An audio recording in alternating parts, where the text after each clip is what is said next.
Did y'all know the second most popular state in the US for streamers doesn't even know that it's illegal to SWAT someone? In fact, they say that while it's unethical, it's not clear whether or not it's illegal. It is. It just is. Maybe it's time to have a talk with a lawyer.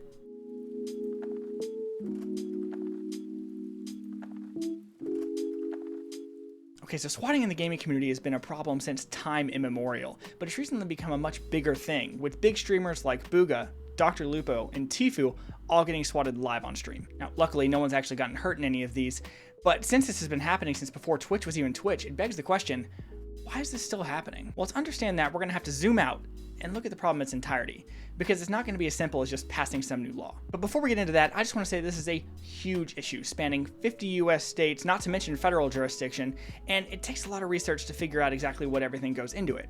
So even though I try to make these videos as accurate and as long as necessary, there's going to be things that I'm going to miss. So if you think that I've missed something or you'd like clarification on an issue, put it in the comment section down below. I have been able to answer everything so far that people have commented, and I don't plan to stop now.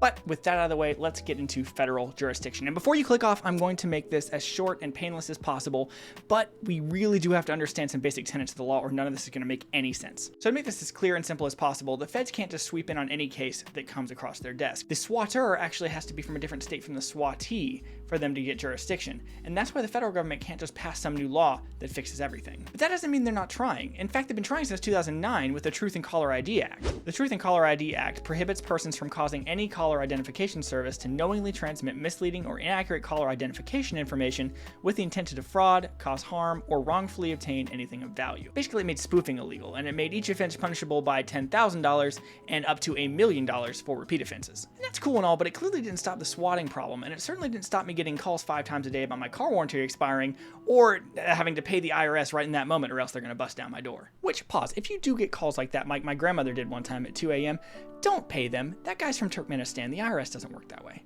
Okay, now unpause and fast forward to the Anti-Swatting Hoax Act of 2015, which made it illegal to falsely report a crime that would reasonably result in an emergency response. This was actually a great step forward because now swatters would face up to a year in jail whether cops actually fell for the call or not. It also had a graduated system of punishments. 5 years if an emergency response actually happened, 20 years if great bodily injury or GBI resulted, and up to life in prison if death resulted. And this is great news because it means that we finally have a federal law that allows us to prosecute people in federal court. Nope, it made it out of committee, but it was never voted on in the House. Excellent. So then let's fast forward to 2019, where the exact same bill was proposed by the exact same senator in the exact same committee. And let me just play you a clip of what actually happened whenever they were debating it, because I think it gives us a more clear picture of where we are in this legislation. But before I press play, I want you to pay attention to the place where this senator who's talking is actually from, because that's going to become important in a minute. About out of time, I have one question remaining about the Anti-Swatting Act, and this is for all 3 witnesses, a simple yes or no answer. I just want to ensure that H.R. 6003, the Anti-Swatting Act, has no effect on my Houston Astros swatting the heck out of the American League rivals and National League champion en route to a repeat of a World Series. Does this affect my Houston Astros swatting the National League and the American League? So with that, that's where we are with federal law, which is to say that we're nowhere. So let's move on to state law, and I'm very happy to say that we will not be covering all 50 states' laws in this video. Instead, we'll be focusing on 2 states. California, because that's where most content creators are actually at right now, and Texas, because that's where a lot of content creators are fleeing from California's state taxes. So let's also start with California and escape to Texas, even though if you saw the intro and the video clip that I just played, it's not exactly a safe haven. California actually has an anti-swatting law that went into effect in 2013, and honestly, it's not bad. The California law makes it a misdemeanor to make a swatting call that you know is likely to result in emergency response. But the part that makes it good is the language that says that if GBI or death is likely to occur or does occur, then it's punishable by a felony of up to 3 years in prison. And this is great because it encompasses pretty much every swatting call ever. After all, the point of a swatting call is to get a SWAT team to go to Ninja's house, and once they get there, they're not exactly there to pon-pon. God, that was a bad joke. But the law does have some issues, and number one among those is that if great bodily injury or death actually does occur, The perpetrator's only looking at 3 years, and if it's not foreseeable that great bodily injury or death has occurred, they're only looking at 1 year and a misdemeanor, and that is just not a good way to go about looking at swatting legislation. There's got to be increased penalties for when someone actually does suffer great bodily injury or death, or otherwise I just don't know what we're doing here. And the second issue with the law is that it hasn't exactly stopped swatting in California, not even a little bit. In fact, just to give you an example, the person who put it forward, authored it, and really got the legislation through Congress actually was swatted himself right afterwards. Not a great endorsement. Let's now jump to Texas and see if they have any better answers for us. They don't. They really don't. In Texas, the only real anti-swatting law that they have, if you even want to call it that, is based around a false report of an offense that would reasonably lead to an emergency response. And the thing that makes it really bad is that it's only punishable by a misdemeanor and up to 1 year in jail, which means it doesn't even have the graduated system of punishments that California has, and theirs, like I said, aren't even that good. This means, and I by no means endorse this, that you can SWAT Nate shot whenever he finally does move down to Texas, and even if a SWAT team shoots and kills him based off of your actions, you're only subject to a misdemeanor and up to 1 year in jail. How is that a thing? But it's actually worse than that because the law is so vague on what an offense is that Texas officials don't even really seem to know that it's a crime to SWAT someone. Seriously, Google it right now. Go to your Google browser thing and you search Texas anti-swatting law. Go ahead and do it right now. That'll take you to a report by the Texas Department of Information Services, which contains this section right here titled Legality. While these actions are certainly not ethical, the legality of it is not clearly established and varies across jurisdictions. No, it doesn't. It's illegal everywhere in the US, I promise. If I was a streamer, I wouldn't feel so great about Texas right now. If I was Texas, I wouldn't feel so great about Texas right now. But I don't even know where to take you at this point, because even though I did find a good state law in New Jersey that makes GBI and death cases punishable by actual real prison terms and takes the foreseeability element out of it, it's still not okay because, you guessed it, the guy who authored it and pushed it through Congress got swatted. And really, a lot of this doesn't even matter, because I'd be willing to bet, even though I don't have the numbers in front of me, that the majority of swatting calls from out-of-state swatters to in-state swattees, and it's just going to be incredibly difficult to prosecute them because people just aren't going to come across state lines to be prosecuted, and officers aren't going to arrest people and bring them over to the swattees state to be prosecuted. And I know you caught this because you're paying attention. You're saying to yourself, Alex, if the swatters from one state and the swattees from the other state, doesn't that mean the federal government has jurisdiction over them? And I would like to say to you, I'm proud of you.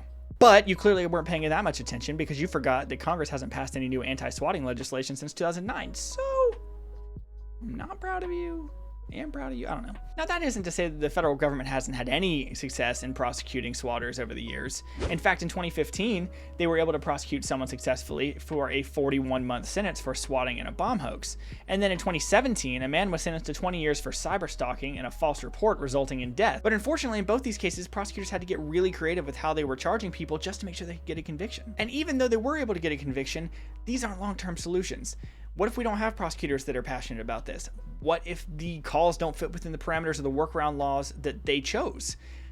Then we're back to where we started. And these are only the cases that were successful. In the majority of other situations with the federal government and the state government, there are so many barriers to prosecuting someone that it just oftentimes isn't possible. Let me give you some examples. Tracking the defendant. That is an incredibly difficult problem that has to do with our outdated 911 technologies, and oftentimes we can't tell who someone is, where they're calling from, or anything about them just based off of their 911 call. So it doesn't really help us prosecute someone if we can't find them. The location of the defendant. Even if we are able to tell where someone is, they might be in another state, or God forbid, a whole another country.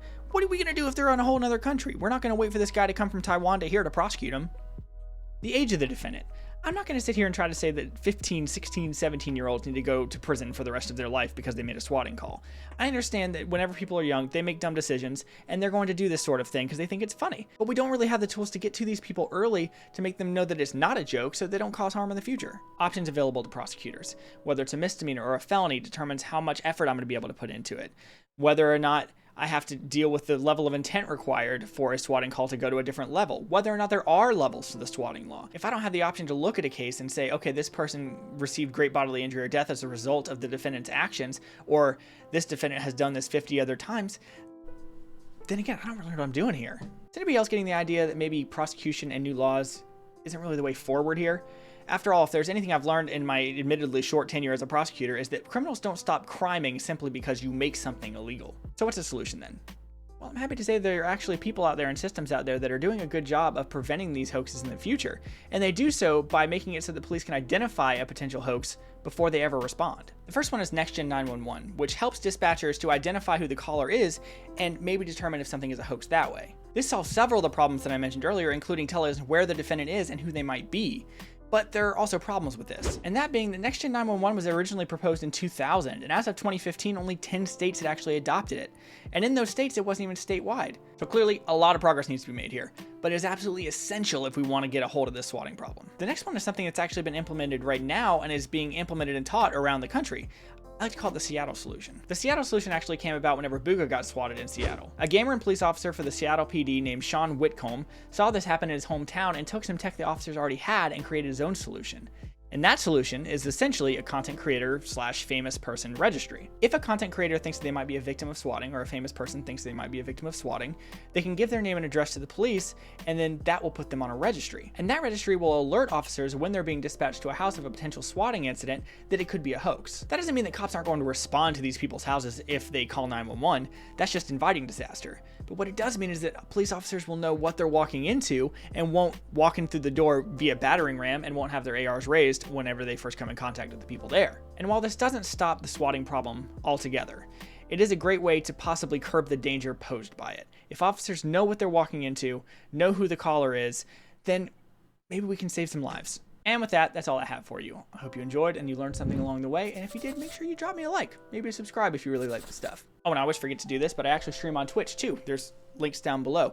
If you have any questions on this or want to talk to me about some sort of legal issue live on stream, I do stream Monday, Wednesday, Fridays-ish after my daughter goes to bed, and I'd love to see you there. But as for now, I want to thank you all for watching. I'm Attorney Muffin, and while I may be an attorney, I'm not your attorney. You should always seek out better legal advice, and I'll see you next time. Take care.